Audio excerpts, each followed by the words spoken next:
اگر آپ بھی پرانی قبض، پیٹ کی سختی، گیس اور روزانہ لیٹرین نہ آنے سے پریشان ہیں تو آج کے ویڈیو آپ کے لیے ہے، کیونکہ آج ہم بات کریں گے کہ قبض کو جڑ سے کیسے ختم کیا جائے، قدرتی طریقوں سے، خوراکوں سے اور میڈیکل ٹریٹمنٹ کے ساتھ۔ قبض کیا ہے؟ جب بہانہ سخت ہو جائے، روزانہ یا ایک دن چھوڑ کر بینائیں اور زور لگانا پڑے تو اسے قبض کہا جاتا ہے۔ قبض کیوں ہوتی ہے؟ قبض ان وجوہات کی وجہ سے ہو سکتی ہے: پانی کم پینا، فائبر والی اعضاء کا استعمال کرنا، بیٹھے رہنے والے زندگی، بار بار پین کلر کا استعمال کرنا مطلب درد والی دوائیوں کا استعمال کرنا، ذہنی دباؤ کی وجہ سے ہوتی ہیں، اور چکنائی خوراکوں کا استعمال کی وجہ سے قبض ہو سکتی ہیں۔ فائبر والی اعضاء قبض کا قدرتی علاج: روزانہ اپنی خوراک میں شامل کریں دلیا، سیب، امرود، سبزیاں، سپیول، پپیتا۔ یہ آنتوں کو صاف کرتا ہے اور پخانے کو نرم کرتا ہے۔ دن میں کم از کم 8 سے 12 گلاس پانی پئیں۔ صبح نہ ہر منہ نیم گرم پانی پینا قبض کے مریضوں کے لیے بہترین نسخہ ہے۔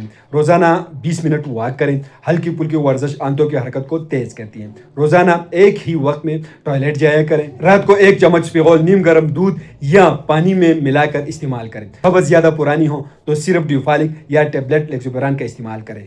یہ صرف اپنے ڈاکٹر کے ہدایت کے مطابق استعمال کریں۔ وہ غلطیاں جو قبض بڑھاتی ہیں: فاسٹ فوڈ، کولڈ ڈرنکس اور بہت زیادہ چائے کا استعمال کرنا اور حاجت کو روکنا، یہ قبض کو بڑھاتی ہیں۔ زیادہ پانی پئیں، روزانہ واک کریں، ٹوائلٹ کا ٹائم فکس رکھیں، ڈاکٹر کو کب دکھائیں، پخانے میں جب خون آئے تو اپنے ڈاکٹر کو دکھائیں، یا وزن کم ہونا، شدید پیٹ میں درد ہونا، پرانی قبض تو فوراً اپنے ڈاکٹر سے رجوع کریں۔ تو ویڈیو کیسے لگی؟ ہماری ویڈیو کو لائک کریں، چینل کو سبسکرائب کر دیجیے، ہمارے فیس بک پیج کو لائک کریں، ٹک ٹاک اکاؤنٹ کو ضرور فالو کریں۔ ہمیں اجازت دیجیے، اللہ حافظ۔